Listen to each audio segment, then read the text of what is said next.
Now on to Final Buzzer. Let's take a look at the past week in NYIT sports.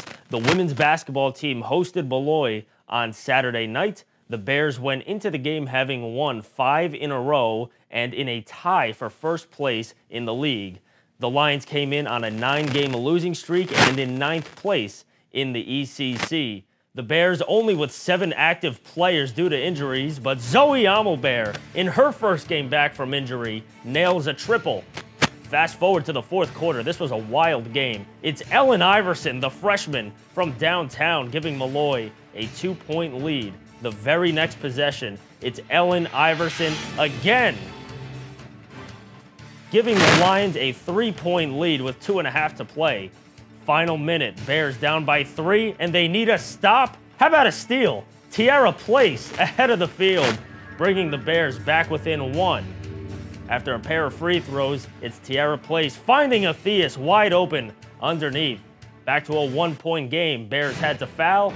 2 more free throws from the Lions, and the Bears finding themselves down by 3, 6.5 seconds. Taylor Triptree cutting to the basket to make it a 1-point game. However, Jenna Saletti going 2 for 2 from the line. A desperation heave for the Bears comes up short, and the Lions able to pull off the 56-53 upset, just their second conference win of the season. Now on to Wednesday night. It's a battle for first place. The Bears hosting St. Thomas Aquinas. Tech just 1 game back of the Spartans for first place. And Zaria Thomas with a tie game, untying it with a 3-pointer from the corner. On the very next possession, it's Shaylee Frierson, who answers with a triple of her own. It was a back-and-forth first half. Off the bench, Ruth Adams hitting the long 2 as time expires in the first quarter. On to the second half now. Bears down by 1, and it's Zaria Thomas from way downtown. She would finish with 17 points. Spartans starting to pull away. End of the third quarter, it's Melissa Sadler underneath. She makes it a 12-point game, and she played well with 12 points off the bench. On to the fourth quarter, Julia Winnick ahead of the field, and it was a one-sided second half with the Spartans cruising to a 60-47 victory. The Bears have now fallen to 3rd place in the ECC. Rewinding it to Saturday, it was the men's basketball team hosting Molloy.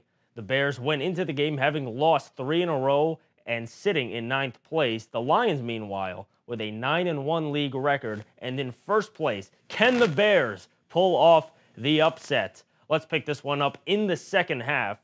Bears down by 15, and it's Curtis Jenkins leaning in for the deuce, making it a 17-point game.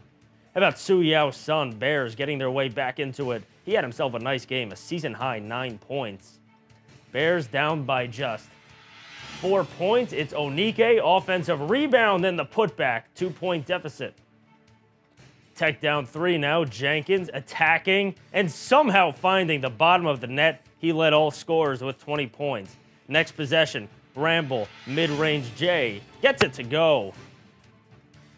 Following possession, it's Mike Torrey from deep. Back and forth, these two teams will not stop.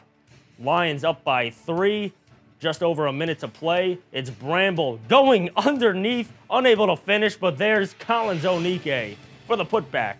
3-point deficit, Bramble, same spot, mid-range jumper, makes it a 1-point game.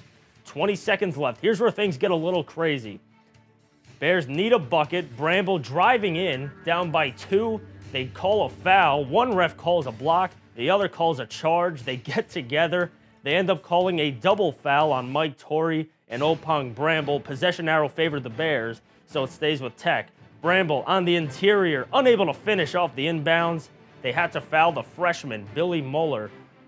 Hits the first, and the Bears get a break there. Down by 3, no timeouts, one last chance. It's St. Fursey, blocked by Jenkins. Ball goes out of bounds, and that would do it for the Bears' bid at an upset. Bears fall short 71-67, and the Bears would be back at it Wednesday night, however, as they hosted 3rd place St. Thomas Aquinas, the Spartans having lost 3 of their last 4 games. Late first half, and it's Lewis Griffith off the bench with a three-pointer.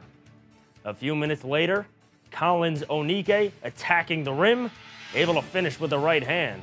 It was a back and forth first half. The Bears would go into the locker room with a 26-25 lead.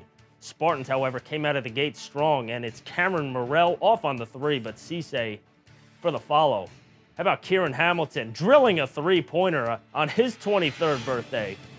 Bears down by just 4 points now, almost for a turnover, but Cisse able to find the cutting Griffith. He would finish with 17 points off the bench. The very next possession, Hamilton, mid-range jumper for 2. Back to a 4-point game. Next time down the floor, St. Fursey off the mark, and there's Kieran Hamilton on the follow. He would make it a 2-point game. He finished with 12 points, and now under 3 minutes to go, Bears nearly forcing a turnover. Lewis Griffith, the runner, is good. Now under 30 seconds, Bears deciding not to foul, down by 5. Shot clock winding down, and it's Morrell hitting a miraculous three-pointer as the shot clock expires, and that would put the game on ice as the Spartans come away with a 69-60 victory. So a rough week for NYIT athletics, going 0-4 in basketball. Both teams, however, will have a pair of doubleheaders in the coming week. Thanks for tuning in to the first ever episode of Final Buzzer. I'll see you next week. And to close out tonight's show, I caught up with Athletic Director Dan Velez to talk about the future of the department. Have a good night, everybody.